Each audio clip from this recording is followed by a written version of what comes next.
Welcome back, everybody. Welcome to the United States of uncertainty. And I mean that specifically. This is a very uncertain country. And one of the reasons is, and one of the things we have to ask ourselves is if things are truly getting so bad, if the cost of living is going up to the point where people can barely afford food or rent, or if rent prices are going up so high that, again, it tests the affordability and the budget of many families. If things have gotten so tight, or life has gotten so dire in America, why hasn't there been a cohesive uprising of people who actually call for change? I think that this is something special in America, especially in a time where we see viral protests breaking out all over the world. Governments being confronted and even upended in some situations, or great segments of the population hitting the streets to challenge policies made and passed by their politicians. But why not America? Why does it take a tragedy for us to speak our voice or to hit the streets, but not the circumstances of our lives, even though they're getting more extreme day by day? I think I come up with 5 reasons for this. So let's go ahead and talk about that. But before we get started, number 1, like and subscribe. Think about becoming a member of the channel. Help support it. We don't take sponsorships, so donations are always welcome. Now, when approaching the situation, let's understand the reality. Just a quick snapshot. Let's establish the facts here. Your real wages, which is what your paycheck is actually worth, hasn't kept up with inflation in years, especially when it comes to the essentials: housing, education, groceries. What we're making at our jobs just aren't keeping up with the pace of inflation. We cannot keep up. Wages aren't going up, the cost of everything is going up faster and faster. Healthcare is the leading cause of bankruptcy in our nation. Studies consistently show that the quality of life of this generation will not be nearly as good as that of their parents. This decline, it isn't just a feeling, right? It's a measurable reality. We feel the squeeze and we know it's happening, but why isn't there any kind of measurable, unified resistance, a call to action? Why isn't that ever actually materialized yet? The first reason is the hustle trap and individual blame. This reason mainly is a psychological one, and it's one that's deeply ingrained in an American ideal of the rugged individualist. When things go wrong, Americans were conditioned to look inwards. We don't blame the system even when the system is failing us. We need to find a reason why it's our fault. You didn't work hard enough. You didn't learn the right skills. You didn't negotiate your wage like you should have. Simply, you just didn't hustle enough. The focus on individual responsibility is an important thing, but what happens is we tend to lose ourselves in the wave of failures that's happening throughout the population. We individualize our struggle instead of seeing it as a collective failure. And this is a problem with the structure itself. It fractures solidarity. Instead of demanding a national livable wage, we just ask for more hours for ourselves. We internalize the blame and get back to the grind. Reason number 2, and I think this is probably going to be the first one that comes to mind with everybody, and that's political polarization and division. We're taught to view the other side as the only real problem, those who hold the blame for all the woes and ills of our nation. We blame our neighbors. We blame our friends who vote a different way for the rising cost of a gallon of milk or the crushing expenses that come from student loans. It doesn't matter what it is, it all gets filtered through a politicized lens. And this is something that does bother me, and one of the reasons a lot of people call me a leftist or a Democrat or a communist is because there's so much criticizing of the Republican Party and this administration right now. But simply it's because they're in power, and I wasn't making political videos last year.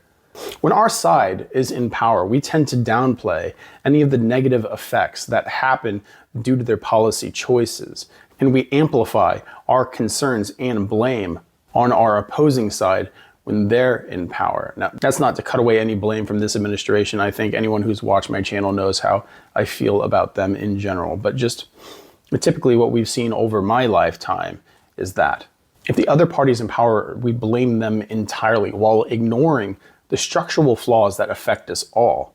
Nonpartisan systemic reforms would actually go a long way to benefiting everybody in this country, no matter what their political identification is. The system would rather keep us fighting each other rather than focusing on fighting those who actually caused the decline. Reason number 3, generally, is why I believe that there isn't a call for immediate action. And that's the slow boil in adaptability. The decline isn't a sudden and catastrophic event. It's a slow burn, a phenomenon known as boiling frog syndrome. The rent goes up by $100 this month, right? We adapt and we just go on with it. We might complain, but we're going to pay that $100 and eventually we'll just get used to it. We cut out a subscription, we stop going out to eat. Next year it goes up by $100 again, and then the next year after that, and after that, and after that. And when you look back, you notice such a drastic change in your rent. But at that point, you've consolidated your life. You realize that life has become more restrained, but at every single step, the change that was required was small enough for it to be manageable. Human beings are incredibly resilient, adaptable animals, really. We have the ability to downsize, to minimalize our lives, to put important life events to the side just to make things work. This is a survival trait, but unfortunately, it dulls the urgency for radical change when radical change is needed. We survive so we don't revolt. Number 4 is something that the system has really mastered, and that's distraction and debt. Social media, streaming services, a 24/7 news cycle all provide a perfect source of escapism for a majority of the population.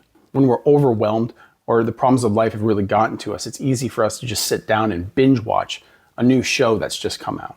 And we'd rather do that in all likelihood rather than organize and go protest, to actually do something to take care of what is causing the symptoms of our social sickness. Of course, then there's a problem with debt. And debt has been placed on the American people strategically to keep us quiet.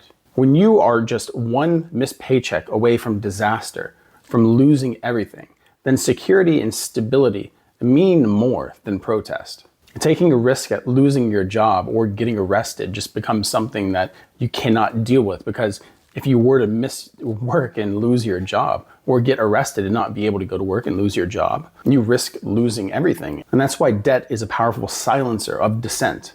Number 5 is a little bit different, and I think that it's an accepted apathy. We look at the country and we look at the culture that we have, and we see nothing but decline. We see a degradation, a moral decay, the decadence in lifestyle of those who have, while the rest of us who have not struggle and mire just to pay the bills. And in that distraction that we get, and in the debt that we carry, we fall into a situation where we look at the world and we just say, this is reality. This is what it is. In fact, this is what it's always been. Life has always been a cycle of distraction and debt. Work has been the thing that's only mattered forever, but that's not the case. But that doesn't matter. The truth is, we have gotten used to the boiling water in our pot. And we don't think that it's ever going to cool down, or that it can, even though all you need to do is turn the fire off. The fact is, there is a way to have change. There is a way to have solidarity in unity with the people in America, but we've just grown apathetic. We think that the system is horrible and will always be horrible. It will never be for the people. There's no chance that we can actually change things, so let's just sit in our boiling water and wait to be cooked. In fact, most people at this point are quite happy just to see the nation burn instead of change. We've internalized our apathy and turned it into a call for retribution. We want our country to fall. We want it to die. We want it to collapse. This isn't a good thing. This isn't a healthy thing, but this comes from apathy. This comes from an understanding that just we cannot do anything against this. It's too powerful, right? The colossus in front of us just cannot be knocked down. So what can we do? Let's just sit back, be distracted, take on more debt, and just live our lives as well as we can. And I understand this. But when we all think like this, nothing can change. When we all think of nothing but the individual, there cannot be any solidarity or unity between people. As long as we cast blame and castigate those who are our political opposition, the people will never come together. And people find great solace in the belief that they are on the side of righteousness and good, while the other is the side of destruction and evil. But this is something that goes back far longer than this nation's been around. This is just a general human condition. Our tribalism goes back millions of years in our societal and physiological development. But there it stands. And in conclusion, we're a society with less and less, yet we demand less and less. To reverse this decline, the first thing that we have to do is recognize the powers that keep us divided and disunited. We have to see struggle beyond the individual and see it as a collective call to action. Because until we replace rugged individualism with collective solidarity and replace distraction with focused dissent, this slow erosion of the American dream will always continue. But the thing that we forget is, as always, the ball is in our court. We've just not picked it up. If you're still here at this point, like and subscribe. Think about becoming a member. Donations, always great. Again, this whole video was inspired by a question by one of the subscribers. If Americans are struggling so bad, why don't they do anything? And, we can get these 5 reasons. And I think it really does kind of explain why we are or where we are and why change is ever so elusive in this country. But I don't think that change necessarily is a foregone conclusion. I think that it is going to be attained at some point out of necessity, right? We may be content with our boiling water, but the next generation, I don't believe, will be. With the loss of any opportunity, whether that be financially or with attaining assets, you give a generation of young people no chance to progress and no chance to actually have any ownership in the country that they were born into. Then get ready to see them abandon that country, abandon that nation, because it serves no purpose to them. And it doesn't protect them. It only imposes sanctions and taxes on them, imposes tariffs on them. We, in my generation, the generations older than me, and may be comfortable with what we've had, as little as that might dwindle down to before our day has come. But the young generation wants more, and they always do. And as I've said before, a young generation despoiled of any national inheritance will always burn that nation down and recreate it in their own image, not in ours. Have a good one.